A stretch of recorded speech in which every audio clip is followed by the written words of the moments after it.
And right now on this episode of DevKit Weekly, I am coming to you right here with the BeagleBoard PocketBeagle.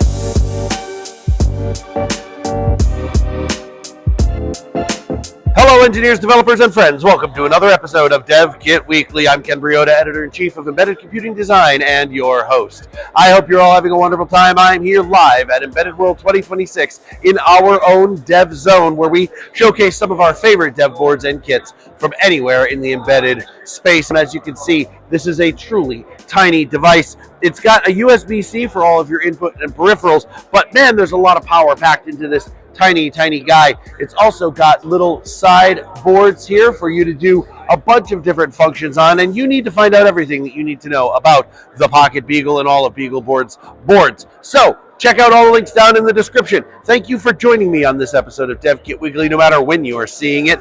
And don't forget to like, subscribe, and hit that notifications bell, because quite frankly, you don't want to miss an episode of DevKit Weekly or any of our shows, and I hope you don't. So we'll see you all very soon. Thank you for joining me today. I've been Ken Briodagh, Editor-in-Chief of Embedded Computing Design. This has been DevKit Weekly, and you've been marvelous. We'll see you all real soon.